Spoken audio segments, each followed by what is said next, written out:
শীতকাল মানেই মাঠে ব্যস্ত চাষি। পেঁয়াজ থেকে ফুলকপি, ব্রোকলি থেকে বাঁধাকপি, রকমারি তরিতরকারি চাষের এটাই উপযুক্ত সময়। তবে এইসব মরশুমি তরকারি চাষের মাঝে অত্যন্ত গুরুত্বপূর্ণ হলো আলু চাষ চালিয়ে যাওয়া আর পরের মরশুমের জন্য আলুর ফলন নিশ্চিত করা। দুই বর্ধমান, মেদিনীপুর, উত্তর চব্বিশ পরগনা ও হাওড়া জেলার বিস্তীর্ণ এলাকায় মাঠের পর মাঠে শুরু হয়েছে আলুর চাষ। কিন্তু ডিসেম্বরের শুরুতেই নিম্নচাপের বৃষ্টি অনেকের কপালে ভাঁজ ফেলেছে। বেশ কিছু জায়গায় নতুন করে আলু পাতার কাজ করতে হচ্ছে। এই অবস্থায় কিভাবে চাষ করলে ভালো ফলন হবে খোঁজ নিয়েছে অঙ্কুর। এ রাজ্যে মূলত 3টি প্রজাতির আলু চাষ হয়ে থাকে: জ্যোতি, পোখরাজ এবং চন্দ্রমুখী। এর মধ্যে চন্দ্রমুখী আলুর চাষ বেশিরভাগটাই করেন হুগলির চাষি ভাইয়েরা। আমাদের পশ্চিমবঙ্গে মূলত 3টে ভ্যারাইটি চাষ হয়ে থাকে। সেটা হচ্ছে কুফরি জ্যোতি, কুফরি চন্দ্রমুখী আর কুফরি পোখরাজ। এই 3টে ভ্যারাইটি আমাদের পশ্চিমবঙ্গ মূলত কৃষক বন্ধুরা করে থাকেন। তার মধ্যে জ্যোতি আলুর ভালোই প্রোডাকশন হয়, মোটামুটি অ্যাভারেজ 30 টন পার হেক্টর মতো প্রোডাকশন পাওয়া যায়। পোখরাজ আলুটা কৃষক বন্ধুরা জলদি হিসাবে তারা লাগিয়ে থাকেন, দিয়ে জলদি লাগিয়ে এবং তারা ডিসেম্বরের শেষেই এই আলুটা তারা বাজারজাত করেন। মূলত এটা বাজারজাত করার জন্যই এই জলদি পোখরাজ করা হয়ে থাকে। আর একটা হয় কুফরি চন্দ্রমুখী। এই কুফরি চন্দ্রমুখী কিন্তু পশ্চিমবঙ্গের সব জায়গায় কিন্তু হয় না, মূলত হুগলির কৃষক বন্ধুরা এই কুফরি চন্দ্রমুখী চাষটা করে থাকেন। এই মূলত ভ্যারাইটি।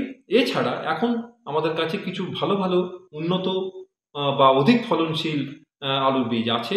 তার মধ্যে একটা ভ্যারাইটি বা জাত, সেটা হচ্ছে কুফরি হিমালয়। এটা বিগত কয়েক বছর ধরে কিন্তু পশ্চিমবঙ্গের কৃষক বন্ধুরা খুব ভালোভাবে গ্রহণ করেছেন।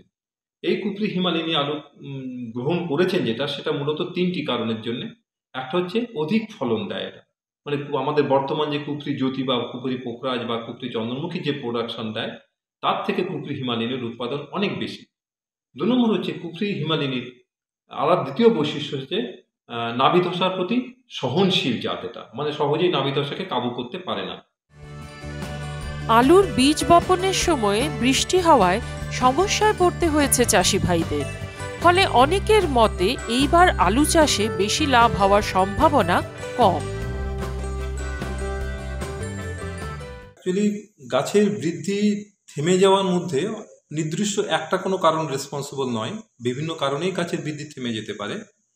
তার মধ্যে একটা হচ্ছে যদি যে সার দেওয়া হয়, গাছের যে খাদ্য সার দেওয়া হয়, সেটা যদি পরিমিত বা সঠিক পরিমাণে যদি দেওয়া না হয়, সেক্ষেত্রে গাছের বৃদ্ধি ব্যাহত হতে পারে। যদি সময় মতো বা পরিমিত পরিমাণে জলসেচ না দেওয়া হয়, তাহলেও গাছের বৃদ্ধি ব্যাহত হতে পারে। আর গাছের বৃদ্ধি আরও একটা কারণে হয়, সেটা হচ্ছে যদি ভাইরাস আক্রান্ত গাছ হয়, জার্মিনেশনের সঙ্গে সঙ্গে যদি ভাইরাস আক্রমণ করে বসে, সেই ভাইরাস আক্রমণের ফলেও গাছের বৃদ্ধি ব্যাহত হয়, মানে স্বাভাবিকভাবে গাছ বাড়তে পারে না। কল্যাণী বিশ্ববিদ্যালয়ের প্রাক্তন অধ্যাপক এবং কৃষি বিশেষজ্ঞ আশিস চক্রবর্তী জানাচ্ছেন, আলু পাতার সময় জমিতে জল জমে যাওয়ার ফলে তৈরি হওয়া সমস্যা বা গাছের বৃদ্ধি না হওয়ার রোগ থেকে বাঁচার জন্য সামান্য কয়েকটি নিয়ম মানলেই চলবে।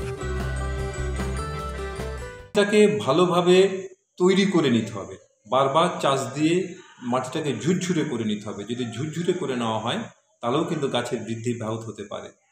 তাহলে দ্বিতীয় হলো গাছের মাটির জমিটা ভালোভাবে তৈরি করে নিতে হবে।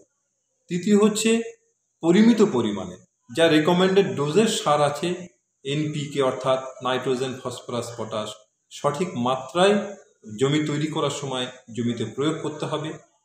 তারপরে আলু লাগানোর পরে পরিমিত পরিমাণ বা সঠিক সময়ে জলসেচও দিতে হবে। এইগুলো যদি করা যায়, আর লক্ষ্য রাখতে হবে যে বীজটা যদি সংশোধিত বীজ লাগাতে হবে, মানে সার্টিফাইড সিড লাগাতে হবে। যদি সার্টিফাইড বীজ না লাগানো হয়, তাহলে সেক্ষেত্রে ওই ভাইরাস আক্রান্তের বীজের সংখ্যা থেকে যেতে পারে, এবং ভাইরাস আক্রান্ত বীজ লাগালে তার থেকে যে গাছ হবে, সেক্ষেত্রেও গাছের বৃদ্ধি কিন্তু ব্যাহত হতে পারে। বিশেষজ্ঞদের কথা মতো যত্ন নিলেই যারা এখনো আলুর বীজ বপন করেননি বা যারা জমিতে আলু পেতেছেন, সবাই উপকৃত হবেন। ভালো ফলনের জন্য বিভিন্ন কৃষি বিশেষজ্ঞের মতামত জানতে অবশ্যই সাথে রাখুন অঙ্কুরকে আর দেখতে থাকুন অঙ্কুরের নতুন ভিডিওগুলি।